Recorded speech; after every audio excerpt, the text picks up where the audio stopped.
तो स्वागत है आपका ज्ञान सरल के नए वीडियो में। मेरा नाम अभिषेक घरामी और आज हम बात करने वाले हैं स्पेस एक्स के डेमो 2 मिशन के बारे में। इस वीडियो में हम जानेंगे कि स्पेस एक्स का ये जो डेमो 2 मिशन है ये है क्या, इसमें क्या होने वाला है। साथ ही साथ हम ये भी जानेंगे कि क्या भारत का कोई ऐसा मिशन है जिसमें लोगों को स्पेस में भेजने की तैयारी की जा रही हो। तो बहुत कुछ है जानने के लिए, बिना देरी करते हुए शुरू करते हैं।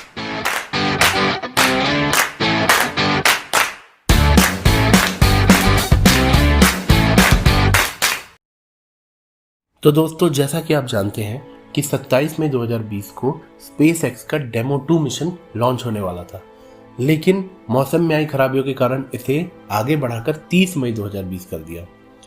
अब 30 मई 2020 को अगर इसे आगे पोस्टपोन नहीं किया गया तो वो एक ऐतिहासिक दिन बन जाएगा जिस दिन पहली बार कोई प्राइवेट कंपनी एस्ट्रोनॉट्स को स्पेस पे भेजेगा। हालांकि स्पेस एक्स ने इससे पहले भी बहुत सारे शटल्स स्पेस में भेजे हैं, लेकिन हमेशा वो कार्गो से भरे होते थे, इसीलिए उसका नाम होता था कार्गो ड्रैगन। और इस बार पहली बार वो नासा के साथ मिलकर 2 एस्ट्रोनॉट्स को भेज रहा है और इसलिए इस बार इसका नाम है क्रू ड्रैगन। तो इस पूरे मिशन का नाम है space x crew dragon demonstration 2। चलिए दोस्तों, आगे बढ़ते हैं और जानते हैं स्पेस एक्स के बारे में। स्पेस एक्स का फुल फॉर्म है स्पेस एक्सप्लोरेशन टेक्नोलॉजीज कॉरपोरेशन। इसकी स्थापना 2002 में इलॉन मस्क के द्वारा की गई थी और इसका मेन गोल है स्पेस में अंतरिक्ष में जाने आने की जो कीमत है, जो कॉस्ट लगता है, उसको कम करना, ताकि आगे चल के वो मार्स में यानी कि मंगल ग्रह में कॉलोनी बसा सकें। इसके लिए उन्होंने बहुत सारे लॉन्च व्हीकल्स बनाए और साथ ही साथ ड्रैगन स्पेसक्राफ्ट का इन्वेंशन किया। अब जानते हैं स्पेस एक्स के कुछ अचीवमेंट्स के बारे में। स्पेस एक्स 2008 में दुनिया का पहला ऐसा प्राइवेट कंपनी बना जिसने तरल ईंधन का इस्तेमाल करते हुए अपने फाल्कन 1 रॉकेट को ऑर्बिट में भेजा। इसके बाद 2010 में ये पहला ऐसा प्राइवेट कंपनी बना जिसने सक्सेसफुली अपना स्पेसक्राफ्ट ड्रैगन को ऑर्बिट में भेजा और वापस लाया। इसके बाद 2012 में ये पहला ऐसा प्राइवेट कंपनी बना जिसने इंटरनेशनल स्पेस स्टेशन में अपना स्पेसक्राफ्ट भेजा। इसके बाद 2015 में फाल्कन 9 जो रॉकेट है उसको इन्होंने लैंड कराया, यूज़ के बाद लैंड कराया। जनरली क्या होता था कि जब रॉकेट अंतरिक्ष में जाता था सैटेलाइट्स वगैरह लेके, तो उसके बाद वो वहीं पे डिस्ट्रॉय हो जाता था या क्रैश होता था। पहली बार फाल्कन 9 रॉकेट जो है 2015 में इसे लैंड कराया गया।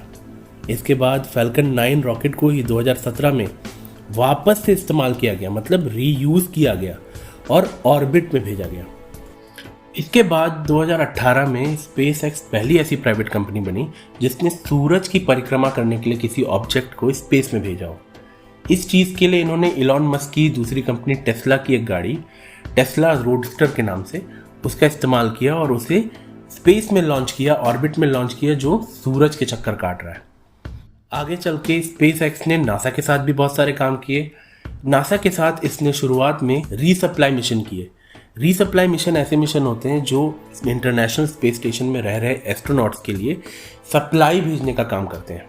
तो ऐसे 20 सक्सेसफुल रीसप्लाई मिशन इन्होंने किए नासा के साथ। इससे खुश होकर नासा ने इन्हें आगे डेवलपमेंट कॉन्ट्रैक्ट दिया, जिसमें उन्होंने इनसे ये डिमांड की कि आप लोगों को ले जा सके ऐसा स्पेसक्राफ्ट डिज़ाइन करिए और फिर हम उसे आगे यूज़ करेंगे अपने कमर्शियल विंग के लिए। तो वही जो स्पेसक्राफ्ट था उसका नाम था क्रू ड्रैगन। और अब जो हम देख रहे हैं क्रू ड्रैगन डेमो 2, ये वही स्पेसक्राफ्ट का लॉन्च है। तो दोस्तों, आगे बढ़ते हैं और ये जानते हैं कि स्पेस एक्स का डेमो 2 मिशन का गोल क्या है। तो पहला गोल तो ये है कि ये डेमोन्स्ट्रेट करेगा कि स्पेस एक्स इस काबिल है या नहीं कि वो लोगों को स्पेस स्टेशन तक सेफली ले जाए और वहाँ से सेफली वापस ला पाए। इसके साथ ही ये एक अटेम्प्ट है नासा के द्वारा अमेरिकन सॉइल से स्पेस में लोगों को भेजने का। एक्चुअली आपको शायद ये पता ना हो, लेकिन 2011 के बाद से अभी तक जितने भी अमेरिकन एस्ट्रोनॉट स्पेस में गए हैं वो रशिया के थ्रू गए हैं। नासा ने 2011 के बाद कोई भी इंसानों को ले जाने वाला शटल लॉन्च नहीं किया है। इनका आखिरी जो शटल था जिसमें इंसान गए थे वो था STS-135 और ये 2011 में गया था। तो अब इस डेमो 2 के थ्रू वो वापस से इसमें कदम रखने वाले हैं। तो इसीलिए ये जो मिशन है स्पेस एक्स के लिए और नासा के लिए, दोनों के लिए बहुत ही इंपॉर्टेंट है। तो ये जो डेमो 2 मिशन है, इसमें 2 एस्ट्रोनॉमर्स को स्पेस में इंटरनेशनल स्पेस स्टेशन में भेजा जा रहा है। वो है डगलस हर्ले और रॉबर्ट बेनकेन। इन दोनों का स्पेस एक्सप्लोरेशन में एक्सपीरियंस बहुत ही वास्ट है, बहुत समय से ये कर रहे हैं और इनका ये तीसरा स्पेस फ्लाइट है। साथ ही साथ एक और इंटरेस्टिंग फैक्ट ये भी है कि जो डगलस हर्ले है वो आखिरी जो नासा का मैन्ड मिशन था जिसमें इंसानों को स्पेस में भेजा गया था, STS-135 2011 में, उसमें ये पायलट भी थे। इसके साथ ही एक और इंटरेस्टिंग फैक्ट ये भी है कि जो ये दोनों एस्ट्रोनॉट्स स्पेस सूट पहनेंगे वो स्पेस एक्स के द्वारा डिज़ाइन किया हुआ है, लेकिन इसमें उन्होंने हेल्प लिया है हॉलीवुड के कॉस्ट्यूम डिज़ाइनर होसे फर्नांडिस का। तो यानी स्टाइल के मामले में भी ये कहीं पीछे नहीं रहेगा। चलिए दोस्तों आगे बढ़ते हैं और कुछ लॉन्च से रिलेटेड डिटेल्स के बारे में जानते हैं। तो ये जो रॉकेट लॉन्च होगा, फाल्कन 9 रॉकेट होगा ये, और ये लॉन्च किया जाएगा कैनेडी स्पेस सेंटर के 39A लॉन्च पैड से। इसके साथ ही फर्स्ट स्टेज और सेकेंड स्टेज के बाद ये जो रॉकेट है ये वापस आ जाएंगे और इन्हें अगले मिशन के लिए रीयूज़ किया जाएगा। और जो हमारा क्रू ड्रैगन स्पेसक्राफ्ट है वो जाके इंटरनेशनल स्पेस स्टेशन के साथ जुड़ जाएगा और वहीं पे रहेगा। इंटरनेशनल स्पेस स्टेशन के साथ जुड़ने के बाद क्रू ड्रैगन के दोनों एस्ट्रोनॉट इसके एनवायरमेंटल कंट्रोल सिस्टम्स को टेस्ट करेंगे और वो देखेंगे कि इसके डिस्प्ले, इसके कंट्रोल्स, इनके थ्रस्टर्स सही से काम कर रहे हैं या नहीं कर रहे हैं। उसके बाद ये मिशन चलेगा 1 से 4 महीने तक और उसके बाद फिर इसे अर्थ में वापस बुला लिया जाएगा। दोस्तों एक और चीज़ जो आपको जान के हैरानी होगी कि जो डॉकिंग का प्रोसेस होता है, मतलब इंटरनेशनल स्पेस स्टेशन के साथ जो स्पेसक्राफ्ट जुड़ता है और अलग होता है, उसका जो प्रोसेस है इसमें कंप्लीटली ऑटोनोमसली हो सकता है। मतलब बिना किसी इंसान की मदद के ये जो स्पेसक्राफ्ट है वो इंटरनेशनल स्पेस स्टेशन से जुड़ सकता है और अलग हो सकता है। हालांकि कभी अगर इमरजेंसी आए तो मैनुअली भी इसे कंट्रोल किया जा सकता है, लेकिन बाकी ये ऑटोनोमसली कर सकता है ताकि एस्ट्रोनॉमर्स दूसरे काम पे ज़्यादा फोकस कर सकें। तो चलो दोस्तों आगे चलते हैं और ये जानते हैं कि इंडिया का कौन सा स्पेस रिसर्च प्रोग्राम चल रहा है जिसमें इंसानों को आगे चल के अंतरिक्ष में भेजा जाएगा।